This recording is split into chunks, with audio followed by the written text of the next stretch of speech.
I have to warn you guys that you are getting closer and closer to become an archaeologist, professional archaeologist. At the end, you will end up by building an institution, an Institute of Archaeology at the college.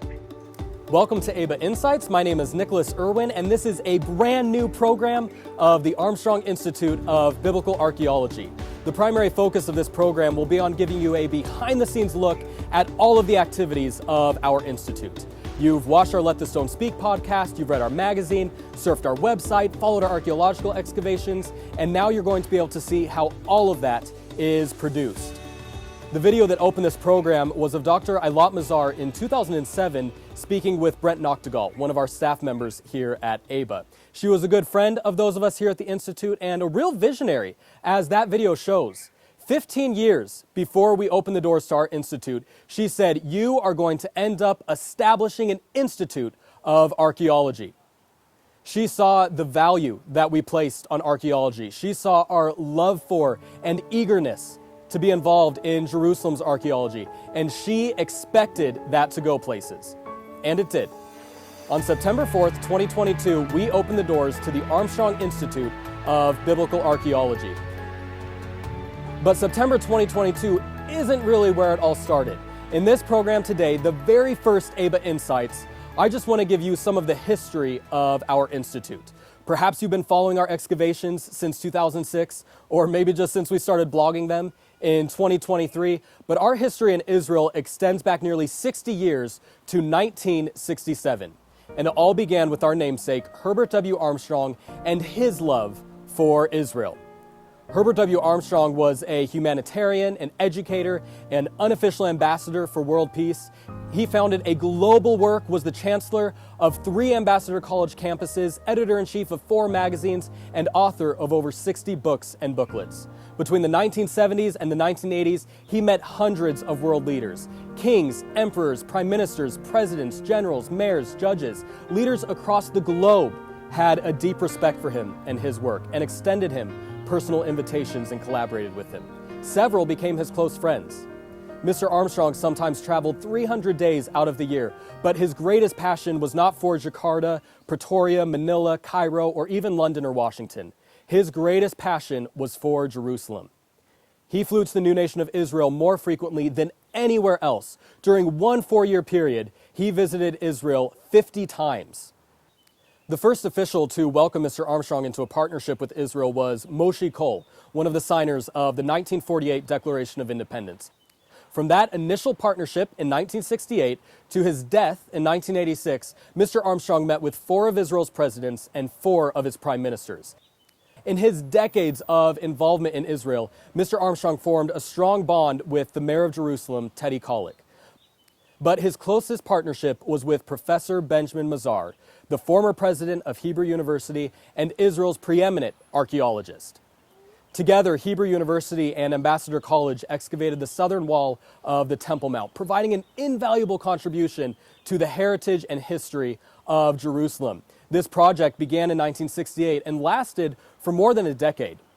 I just want to read to you a quote from a letter that Mr. Armstrong sent to the readers of his publication, The Plain Truth, on December 10th, 1968. This is right when this project was getting started. He wrote, quote, "Now I can explain to you this important announcement. Ambassador College has just been given the great honor and responsibility of entering joint participation with Hebrew University of Jerusalem in the most important archaeological excavation of our time, uncovering 3,000 years of history. We are now actively engaged, Ambassador College and Hebrew University, in excavating down layer by layer, removing the accumulated rubble and filth of century after century of occupation," end quote. This was, in many ways, the genesis of the work of AIBA. 60 years later, we continue to excavate, publish, and share the biblical archaeology of Israel. Following the death of Herbert W. Armstrong, our founder, Gerald Fleury, continued these important endeavors. In 1996, he founded what is today known as the Armstrong International Cultural Foundation. Herbert W. Armstrong College was founded in 2001. In 2006, the Cultural Foundation and College began sponsoring activities in Jerusalem. That year, we sent 3 students to join Dr. Eilat Mazar, Benjamin Mazar's granddaughter, in her excavations of the city of David. For 15 years, we supported Eilat Mazar's work and participated in all of her excavations between 2006 and 2018. This afforded us the opportunity to be a part of some of Dr. Mazar's greatest finds: King David's Palace, the Isaiah and Hezekiah Bole, the Ophel Pithos inscription, the menorah medallion and gold hoard, and so much more. After her death in 2021, we acquired the personal libraries of Benjamin and Eilat Mazar. For many years, our founder was eager to expand our work in Jerusalem and open a library, making the scientific operations of Israel's archaeology accessible to anyone and everyone who may have an interest in archaeology. There is so much value to digging up the past, studying it, and tangibly revealing history, and we recognize it as a great responsibility. Notice what our founder said in his opening address on September 4th. But here's what Mr. Armstrong said. He said, Ambassador College has just been given the great honor and responsibility to be a part of this archaeology planning here in Israel. And he says, not only a great honor, it is a great honor, it's a great honor to us to be a part of this, and it is, in our minds, a spectacular archaeology project that we've been involved with. Now, Mr. Armstrong went on to talk about this responsibility, and I think in one sense, this great honor and responsibility, especially the responsibility, has a lot to do with this institution today. I think a big part of it is this institute, because we felt like we do have a responsibility to try to sustain biblical archaeology. And it really, in some ways, is not as nearly as successful as it should be. With this personal library, a building in Jerusalem, which we'll talk about in future programs, and staff permanently stationed here, the work of the Armstrong Institute of Biblical Archaeology didn't begin.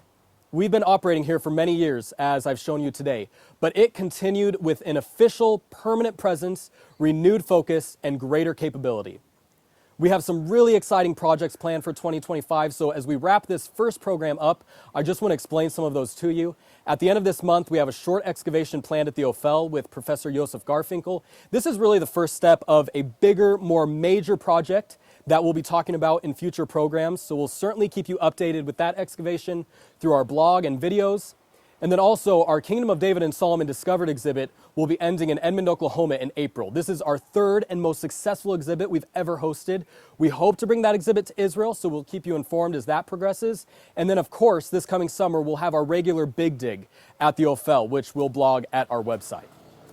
For now, keep watching our YouTube channel and armstronginstitute.org for the latest updates. If you liked this video and want to support this new program, then subscribe to our channel and give us a thumbs up. But until next time, I hope you've gained some insight into AIBA. Take care.